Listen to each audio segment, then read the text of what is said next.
جیسے ہی ہم دنیا میں آتے ہیں سب سے پہلا جو ہماری ضرورت ہے، جیسے کوئی بچہ فرانس پڑھنے کے لیے گیا، اترتے ہی اس کو امیگریشن کے بعد سب سے پہلے کیا چاہیے؟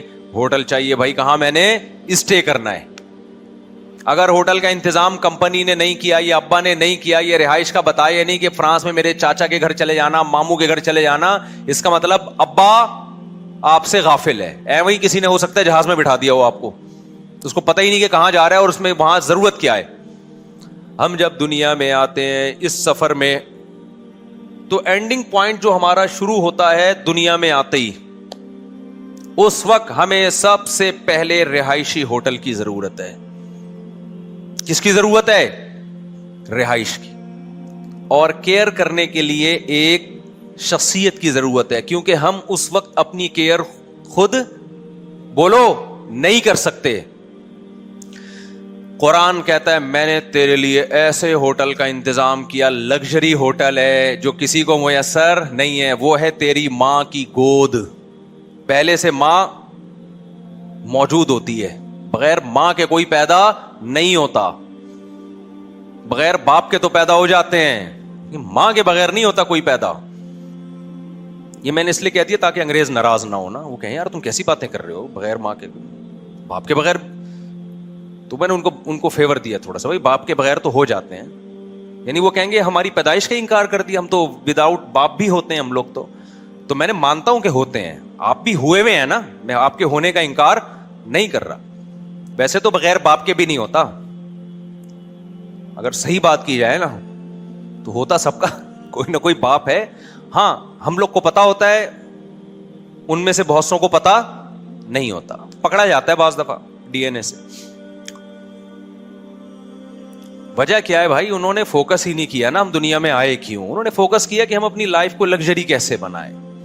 میڈیکل سائنس میں ترقی کر لی انہوں نے، ٹیکنالوجی میں ٹھیک ٹھاک ترقی کر لی، لیکن مقصد ہی بھول گئے کہ ہم آئے کیوں تھے. تو اب مجھے بتاؤ، انسان کا اینڈنگ پوائنٹ شروع ہوتا ہے دنیا میں آتے ہی.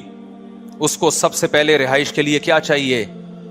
بولو نا، ہوٹل.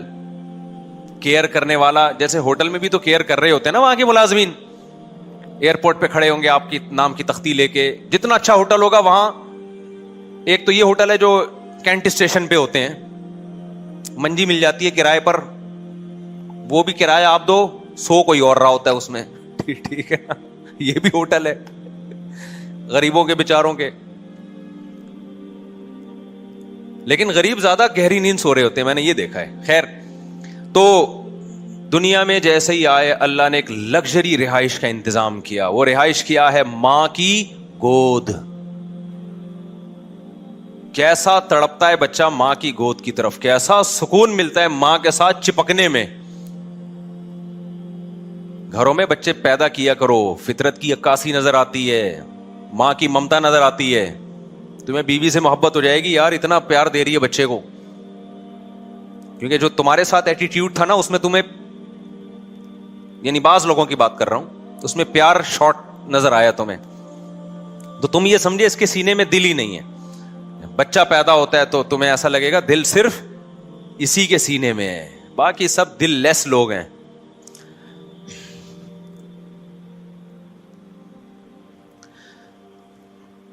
میں جب یہ ماسیاں دیکھتا ہوں نا جو روڈوں پہ پھر رہی ہیں بیچاری، جن کا کوئی گھر بار نہیں ہے، کیسے دھکے کھا رہی ہیں.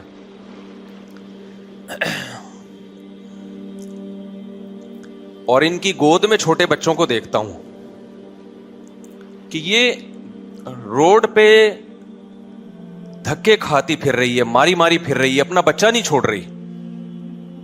کاش اس بچے کو بڑے ہو کر قدر ہو جائے کہ میری ماں نے اس وقت جب مجھے کوئی سینے سے لگانے کے لیے، جب مجھے کوئی تیار نہیں تھا، اس نے میری کیسی کیئر کی ہے. آپ دیکھ لیں جو روڈوں پہ بیچاری غریب عورتیں گھوم رہی ہوتی ہیں، جن کا کوئی گھر نہیں ہوتا، ایک میلا کچیلا سا بچہ ان کی گود میں، پھٹے پرانے سے کپڑے. اس بچے کو نہیں پتا تیری کیئر کے لیے خدا نے کیسا انتظام کیا ہے، تیری کیا ویلیو سوسائٹی میں، کیسے دھکے کھا رہی ہوتی ہے. بچہ بڑا ہو کر اپنی ماں کی وہ محنت بھول جاتا ہے. پھر یہ بچہ جب ماں کی آنکھوں میں آنکھیں ڈال کے بات کرے گا, بدتمیزی کرے گا, بتاؤ خدا کو غضب نہیں آئے گا کہ تو کر کیا رہا ہے؟ کس کے سامنے تو آواز اونچی کر رہا ہے؟ میں جب بھی یہ منظر دیکھتا ہوں اس سے رہا نہیں جاتا. میرا دل چاہتا ہے میں اس کی ویڈیو بناؤں اس بچے کی. دیکھ تیری ماں بھوکی پیاسی روڈ پہ بیٹھی ہوئی, کبھی ادھر بھیک مانگ رہی, کبھی ادھر بھیک مانگ رہی, اور تجھے دودھ بھی پلا رہی ہے. دیکھ کتنے سال تک تو میلا کچیلا تھا نا, دیکھنے میں بھی کوئی اٹریکٹیو نہیں تھا تو. میرا دل چاہتا ہے میں اس کی ویڈیو بناؤں. بچہ جب بڑا ہو جائے نا تو اس کو یہ ویڈیو دکھاؤں میں کہ تو جو آج 5-6 فٹ کا قد نکالا ہے نا تو نے, اور محلے کا دادا بنا ہوا گھوم رہا ہے, ایک وقت تجھ پر ایک طویل عرصہ تیرے اوپر یہ گزرا ہے جس وقت تجھے کسی نے سہارا, بولو کسی نے سہارا نہیں دیا, اس نے سہارا دیا تجھے, جس کی آج تیری نظر میں کوئی ویلیو نہیں ہے. تو اپنے باس کے سامنے تو آواز نہیں اونچی کرے گا کبھی بھی. میں نے دیکھا ہے بڑے بڑے غصے کے تیز تکبر والے باس کے سامنے کبھی نہیں چیختے. کچھ بھی کر رہا ہو سر سر سر سر کر کے مکھن لگاتے رہیں گے, چاپلوسی کرتے رہیں گے. میں نے نہیں دیکھا ایئر ہوسٹس کبھی مسافروں کے سامنے چیخی ہو, برداشت کرے گی. کبھی دیکھا آپ نے جہازوں میں ایئر ہوسٹس کو کسی پیسنجر کے سامنے چیختے ہوئے؟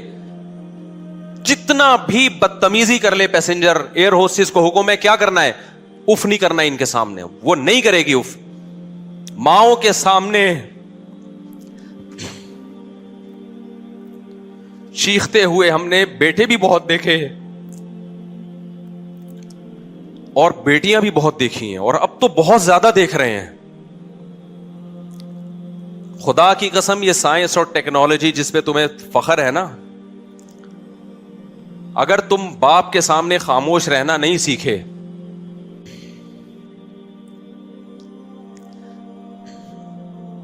ماں کے سامنے آواز پس کرنا تم نے اگر نہیں سیکھا, خدا تمہاری اس تمام تر ٹیکنالوجی اور ترقی کے باوجود تمہیں جہنم کی آگ میں جھونک دے گا, وہ ڈال دے گا.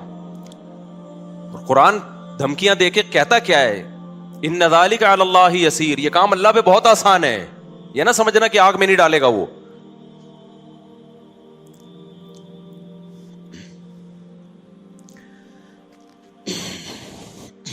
تھوڑا سا ٹھنڈا پانی دے دے.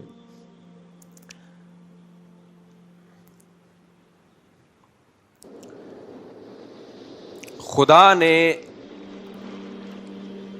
ماں باپ کے سامنے اونچی آواز سے بات کرنے کی ہمیں پرمیشن, بولو بھائی,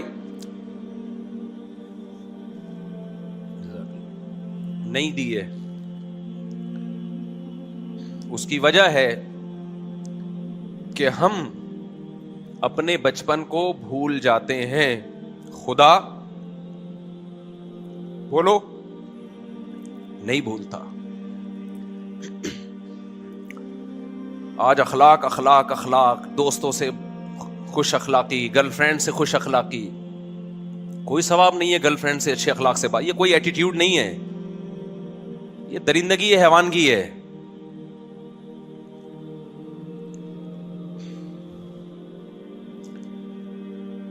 نبی نے فرمایا تمہارے اخلاق کا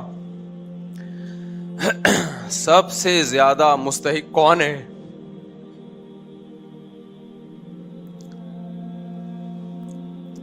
صحابی نے پوچھا نا یا رسول اللہ,